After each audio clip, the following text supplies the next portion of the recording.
สงค่ามาสงค่ามาสงค่าพ่อแม่พี่น้องผู้ทำเงินกูก็กูคนค่ามาสงค่า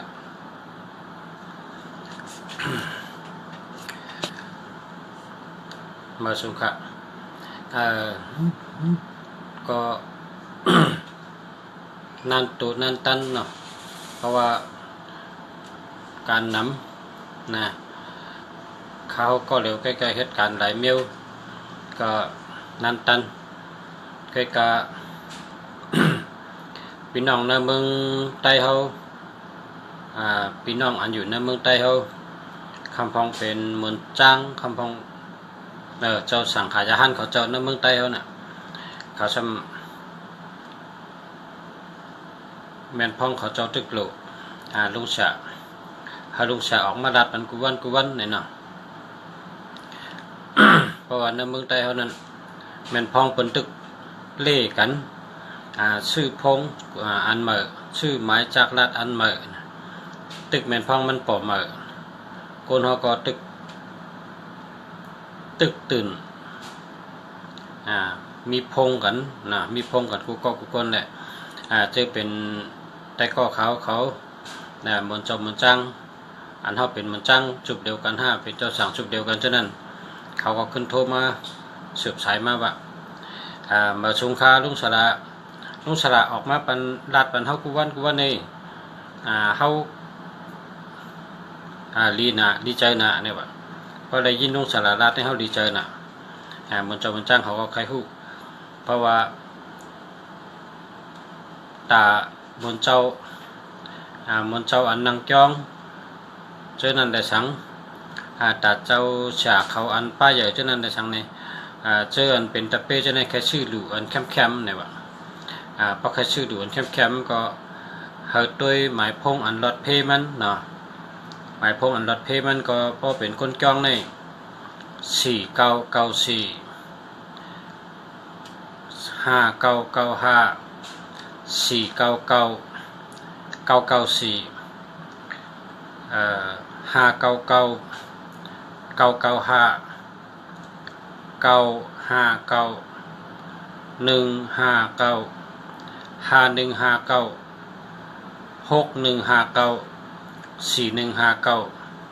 จะใน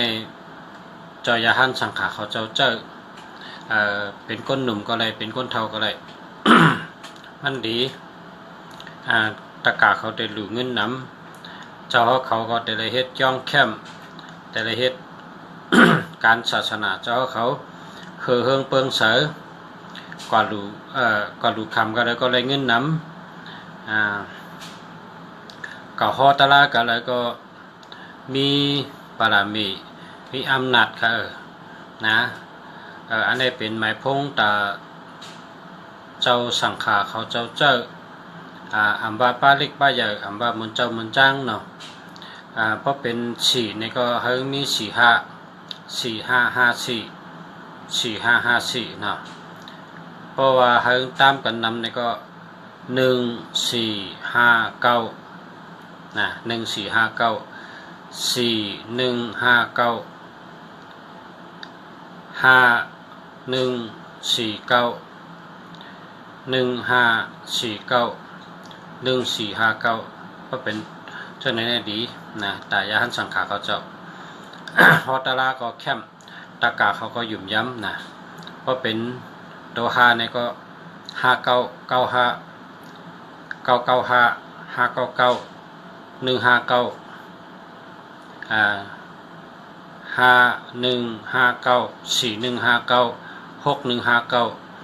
จะได้เป็นตาเจ้าสังขายาหันเขาเจ้าเลยว่าลิเตค่ะเนาะอันนี้ก็สายแก้วคำเนี่ยเนาะอันนี้ก็ย้อนทำหมายพงจังมันดิมดีเนี่ยเนาะนี่ก็ด้วยปัญหาคำ0633461600อันนี้ได้มันดีค่ะเพราะว่าหมายพงในพระสุเจ้ากับชื่อในเฮาศูนย์มีตัวเดียวกันนะเฮาศูนย์มีตัวเดียวกันเพราะศูนย์น้ำในจะเป็นยอกกะน้ำยอกก็มันมีเงินค่ะเงินหกนะเงินหก ก็เป็นจังนั้นแหละเพราะกระซื้อหมายพงในศูนย์มีตัวเดียวแค่ค่ะนะ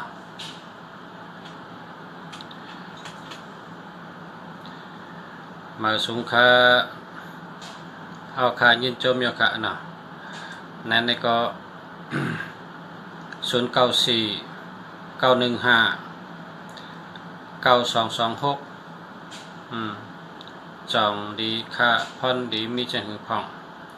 อันนี้ดีค่ะอันนี้94ในรัดกามไทยก็ปีรัดกามเขก็ปี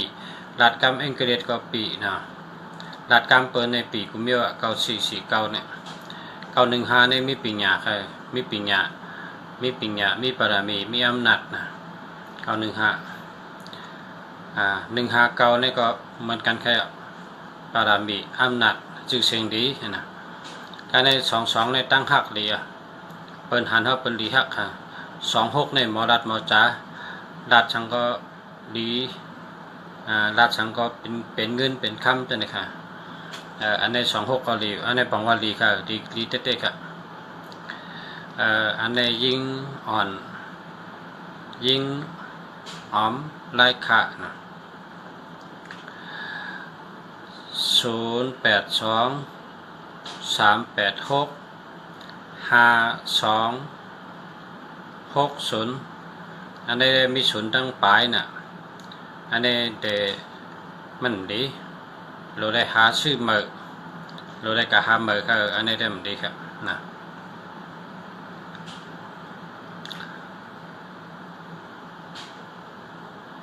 062-832-6397อันนี้ดีค่ะอันนี้ดีค่ะ62ในหมอรัดหมอจ๋า28ในมีเงินนำ83ในเป็นคนใกล้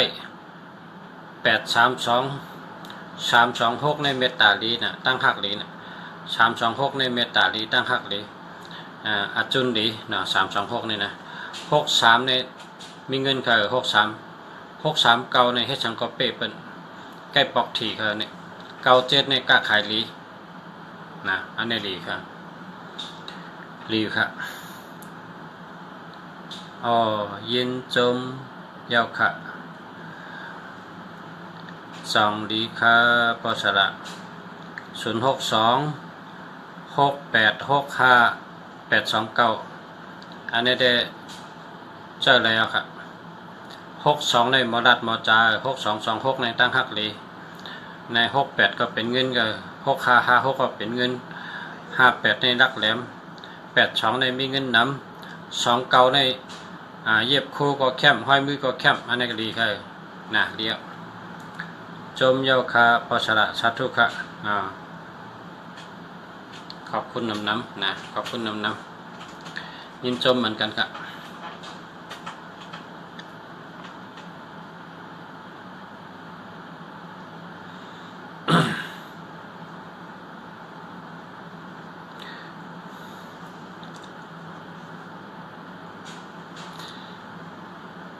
ในเมืองไทยเขาก็มาเดี๋ยวนี้เขาขายกาหนาวเมื่อในมีคนโทรมาลัดปองเข้มเนี่ย10 แสน20 แสนนะหมายพงในก็กาหนาวเมืองเขากำในตีคนคำพองจำหูเขามาขายนี่2 แสนนะ2 แสนเงินมันเนี่ยเขาก็ซื้อมาว่าเขาซื้อมาเขามาทำลุงเสีย2772เนี่ยจังดีค่ะเนี่ยลุงเสียว่ามันดี2772เนี่ยมันมีเงิน27ก็มีเงิน72ก็มีเงินมันดีค่ะ27ก็มันดี72ก็มันดีมันมีเงินใช่เขาเอา8เขาว่า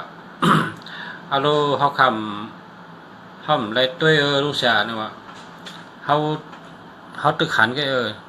เขาบอกว่าซื้อมายาวเขาซื้อเป็น2 แสนแน่ๆนะ2 แสนเงินมันก็หนังมีมี72ในมาเป็นว่ามีเงินเนี่ยนะเนาะ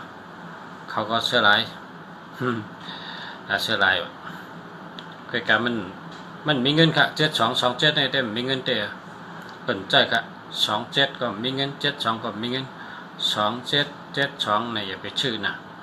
พอเมืองไทยเขาบ่มีตัว2772อย่าไปชื่อ27ก็ชื่อ72ก็ชื่อ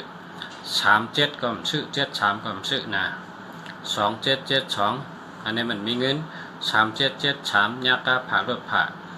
1881ยา8ยาแหลนนะเป็นคนขี้8ขี้แหลนเนี่ย1881นี่มันดีนะ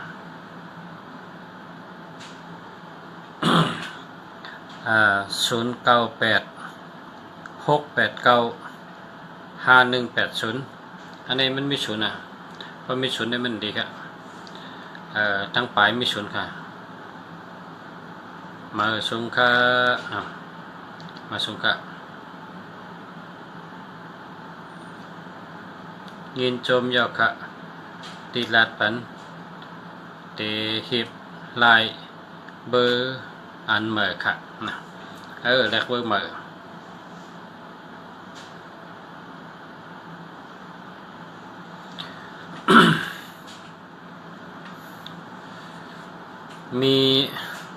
มีคนมาดุคำเป็นพี่น้องใต้เขาเนี่ยเขามาดุคำลุงเสียกับผู้จักเขากับผู้จักลุงเสียก็กับเขามาหาดุคำกำในคนนั้นหับเงินนั่นน่ะมันว่าคาเนี่ยเป็นคนหับเงินเขาสำยันเบอร์โทรนั่นมันมี18หมดเต๋เนี่ยลุงเสียเต๋หลือ1,000นะ1,000เงินไทยเนี่ยเต๋หลือมันก็ในลุงเสียหันเบอร์โทรมันมี18ลุงเสียก็ไม่รู้ลุงเสียก็ไม่รู้มันลุงเสียว่า คำดูค่ะกว่าหาลูกคำต่างเตี้ยคำดูค่ะเนี่ยก็แปลว่า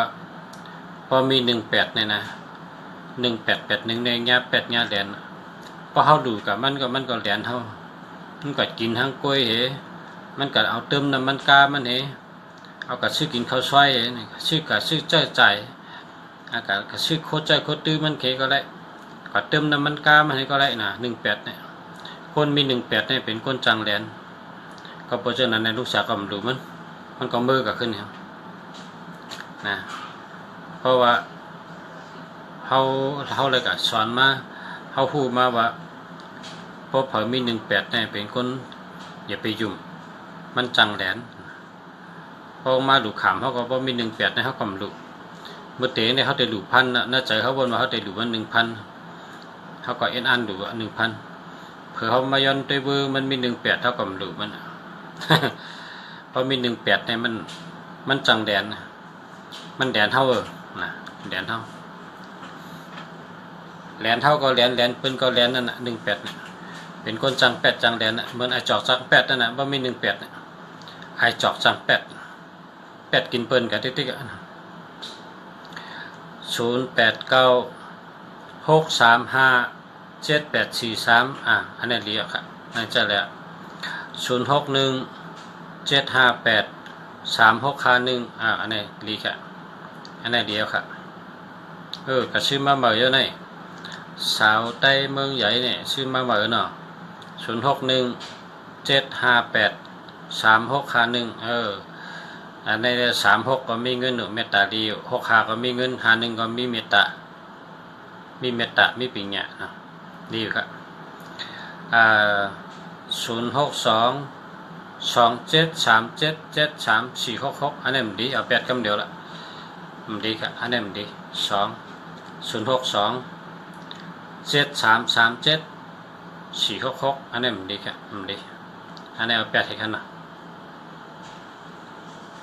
27เนี่ยมันมีเงินนะ27เนี่ยมันมีเงินยาวอัน7337เนี่ยยากาผ่ารถผ่านะ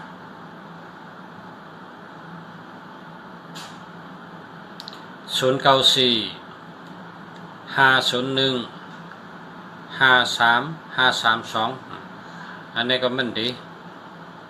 เพราะกับซื้อหมายพงในศูนย์ให้มีตัวเร็วแกนะกับซื้อหมายพงในศูนย์หรือมีตัวเร็วแกเพราะศูนย์มีน้ำเนี่ยมันดีครับ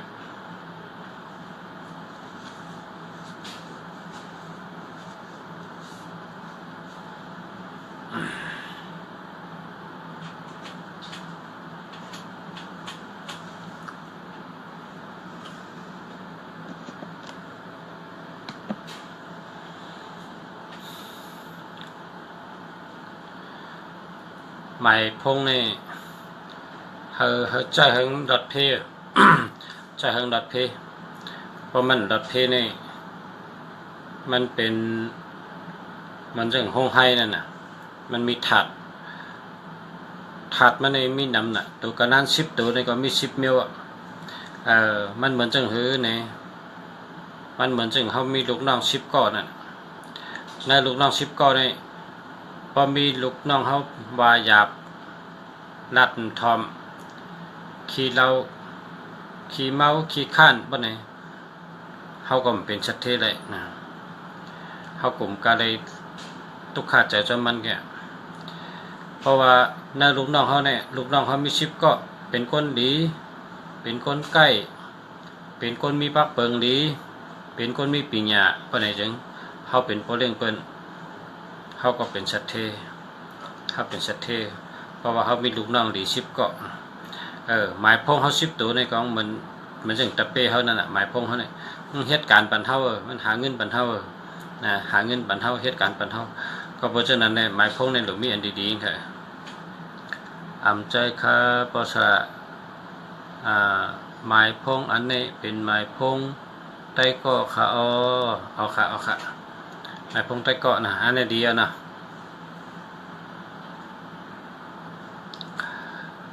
อันนี้ก็0465355 282อันนี้ดีค่ะอันนี้ดีอ่ะค่ะดีอ่ะค่ะ0465355 828อันนี้ดีค่ะคำในซ้ำเมืองจืน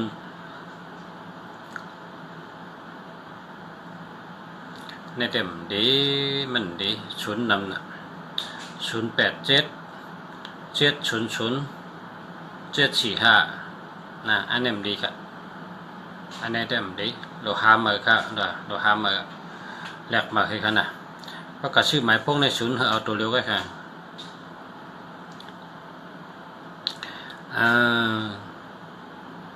สวยแก้วคำนะ0951165113113 13นี่มันหลับมันมี13นี่มันมีหลับตั้งหักก่อมดีจะลำไงต่อใส่ใหญ่จะแก้มจะปิดนะมันมีหลับนะ13เนี่ย0877007495อันนี้มันดีครับอันนี้เอาแปดให้นะมันดีครับเพราะว่ากับชื่อหมายพงเบอร์นี่ชุนเอาตัวเร็วก็ได้นะชุนเอาตัวเร็วก็เพราะว่าชุนน้ำนี่มีเงินก็เงินโหยก็มียกาน้ำนะชุนนี่เป็นยกาชุนนี่เฮ็ดให้เงินโหอย่าให้มีศูนย์นะเพราะกับชื่อศูนย์มีตัวเดียวกันนะอันนี้ก็06292862255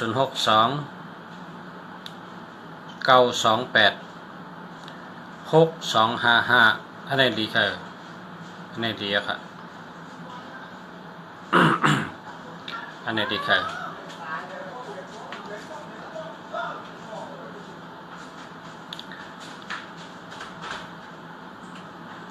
เพราะเ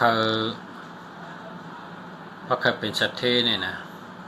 หมายพงในชื่อ8789นะ87899 8289 82899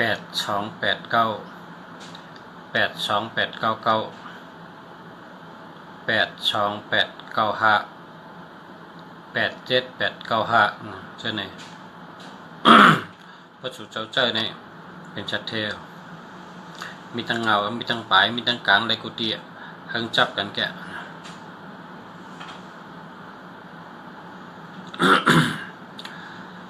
0946411 959นะอันนี้ดีแค่ไหน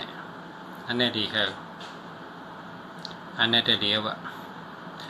06366958989อันนี้ดีค่ะดีอะครับ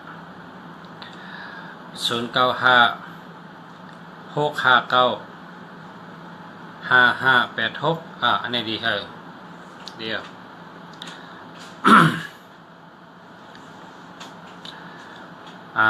พอคือมีตั้งหักหลีเนี่ย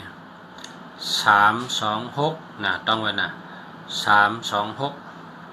326อันนี้ตั้งหักหลีตั้งหักหลีเพราะคือ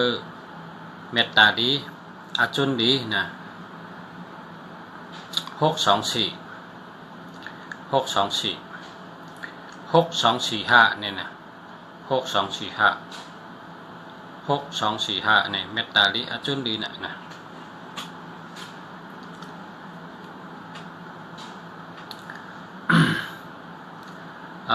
อันนี้0956599586อันนี้ดี0951163526อันนี้ดี0946783811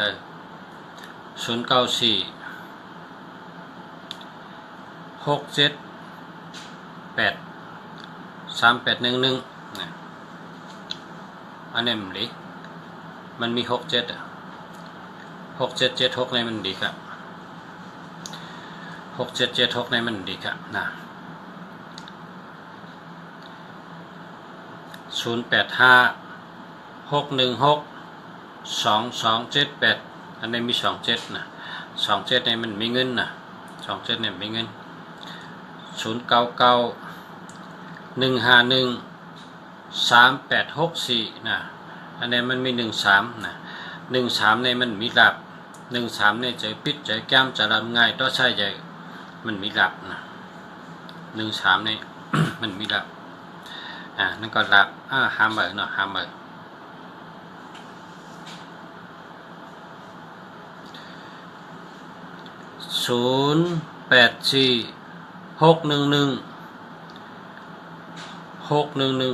ฮัลโหลแคมจะนี่ก็ได้ดี6116117นะดีแค่เมืองสิงคโปร์เมืองญี่ปุ่นนะ2เมืองในเพราะว่ามี7117เนี่ยเขาเกียกนะเขาเกียกนะเมืองไทยเนี่ยเกียกตัวเก่านะตัวเก่าอีกหันก็เก่าทีเดียวเมืองเขซ้ำ516841686168เนี่ยเขาเจียกนะเขาบอกว่าเป็นสัตเทเขาอันนั้น1เนี่ยเป็นที่1 6เนี่ยบอกว่าง่าย8เนี่ยบอกว่าสัตเทนะ8เนี่ยบอกว่าสัตเทง่ายที่1เนี่ยมันป้องกามเขเขาวันนั้น168เนี่ย1เนี่ยเป็นที่1 6เนี่ยบอกว่าง่าย8เนี่ยบอกว่าสัตเทนะ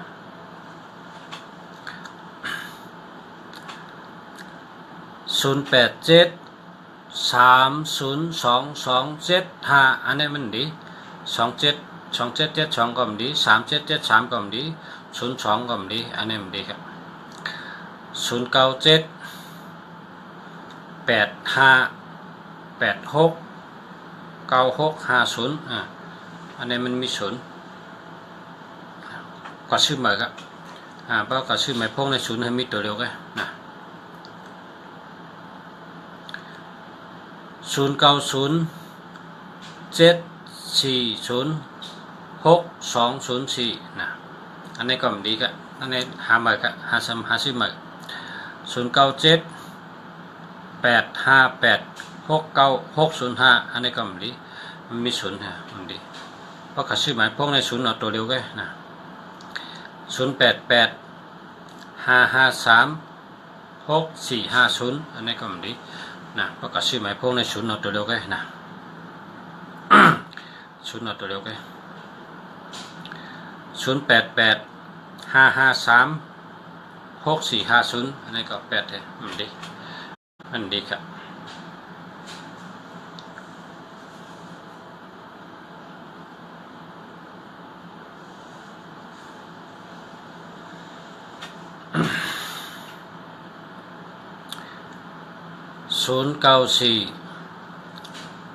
094615 2944 เอาโด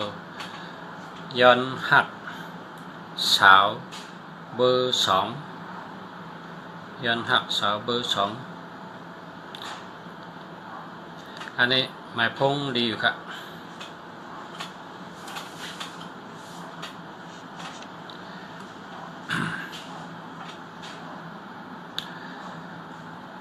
0994384876อันนี้มันดี7667เนี่ยมันเป็นเมื่อยลงอ่ะ7667อันนี้เมื่อยลงอำตันตายก็ตายอำตันดูก็ลูกอำตันซุ่มก็ซุ่มอำตันญาเพก็ญาเพผมไม่อำตันผัดกันก็ผัดกันอำตันอยู่ก็ตีก็อยู่ก็ตีอำตันแปดกันก็แปดกันให้เนี่ยว่าอำตันตายก็ตายเนี่ยว่าเปิ้นว่ามัน67เนี่ยเปิ้นเอา67เนี่ยบอกว่าเมื่อยลง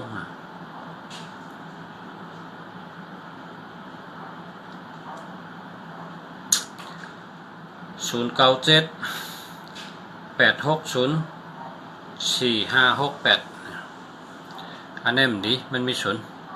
พอมีศูนย์เนี่ยมันดี0992371131อันนี้ก็มันดีเพราะว่ามันมี3773มันดี1331อันนี้ก็มันดี0616861637อันนี้ก็มันดีครับ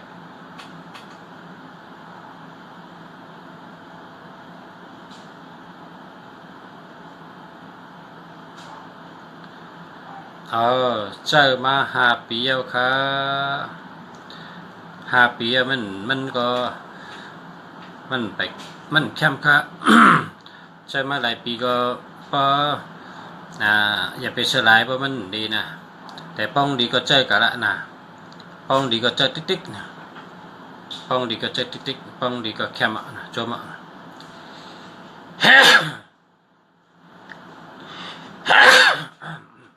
ตัวขัดกันเท่าขัดป้องดีก็แคมนะป้องดีเนี่ยมันหลายอย่างใจก่อนละ10 ปี20 ปีนะ1 ดีนะป้องดีก็มันแมนเท่านะพอใจ3 ปี6 ปีเนี่ยเป็นสัตเทอะป้องดีเนี่ยนะป้องดีก็มันหลายอย่างมันหลายแรกอะมันปั่นอะไรกินได้หรือจำกันนะป้องดีก็เพราะมันดีในติดเป็นยกะแต่ว่าเจอแดกป้องดีในหลูหักมัน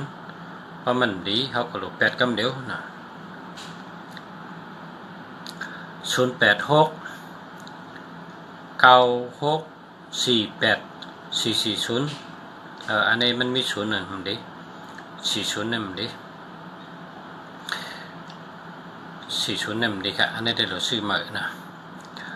0945744021อันนี้ก็มันดี40ก็มันดี21ก็มันดีนะ09484531อันนี้ก็มันดี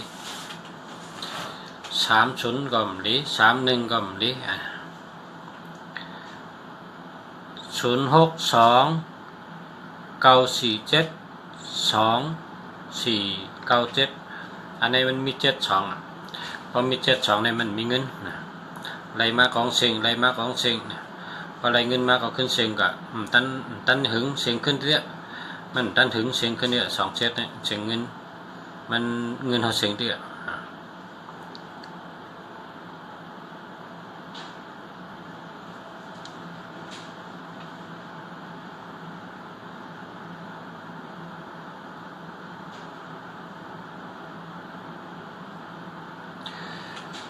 พอเป็นคนฮอกาพอเป็นคนฮอรถเนี่ยนะหมายพงในหรือมี899นะ899หมายพงในให้มี899นะพอเป็นคนฮอกาฮอรถเนี่ยนะรถเพดีเนี่ย899 998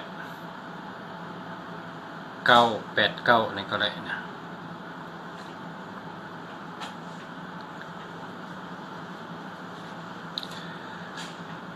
0815387753อันนี้ได้มันมีเงินนะ เงินมีเหตุตัวเงินป้าเหตุตัวค่ะ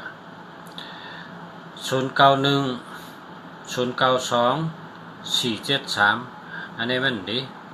01ก็มันดี73ก็มันดีนะเราเรียกใหม่เราห้ามใหม่นะขอบคุณครับสวัสดีครับขอให้มีความสุขมากๆนะครับขอบคุณครับ0947305662มันดีมันมี73นะ73ก็มันดี30ก็มันดีนะ0991908561อันนี้ก็มันดีครับเพราะว่ามันมี08นะ0880นี่มันดีอันนี้ก็099111135796นะอันนี้ก็1331นี่มันมีหลักเป็นคนเจอไว้เจอใหม่เจอแก้มต่อใช่จะรับไงนะ13นี่นะ09124730มือไก่คาเต็มพิษค่ะอันนี้ก็มันดีค่ะ73ก็มันดี7337ในยากาผ่ารถผ่า7337ในยากาผ่ายารถผ่า1221ตั้งหักมันดี0110ในหูขึ้นหูไข้หูเจ็บหูอุ้ยเย็นนะเป็นยากะตีโหนะ0992404355มาสูงค่านะอันนี้มันดีค่ะเราหาเมื่อคือเพราะกับชื่อเมื่อในหมายพงในศูนย์เอาตัวเดียวกันนะกับชื่อเมื่อเนาะ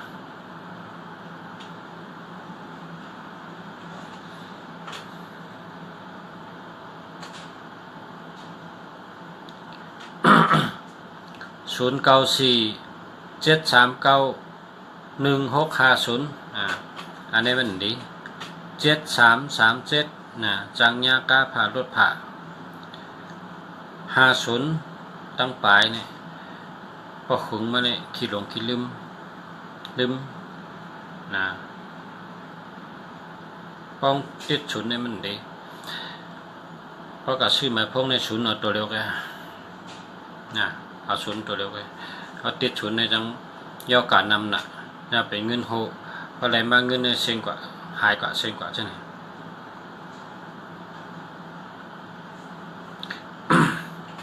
ใส่0805720506อันนี้มันดีค่ะ06ก็มันดี05ก็มันดี02ก็มันดี72ก็มันดี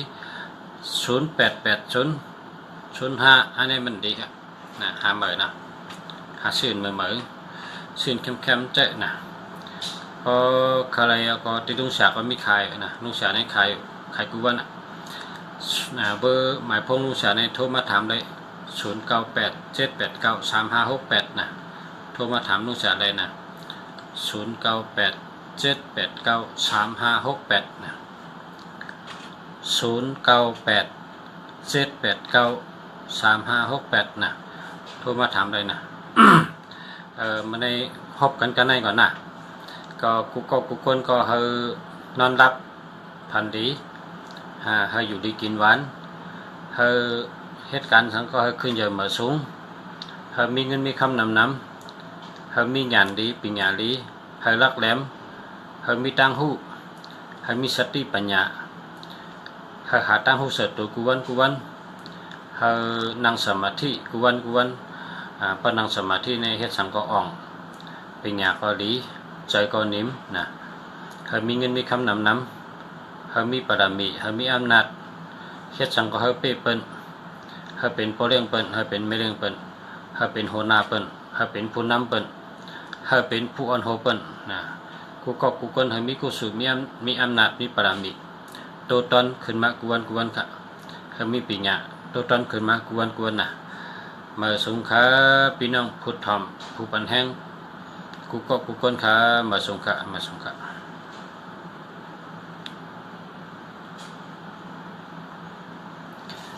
มาสงขะวันบ่ายครบกันทางกะมาสงขะ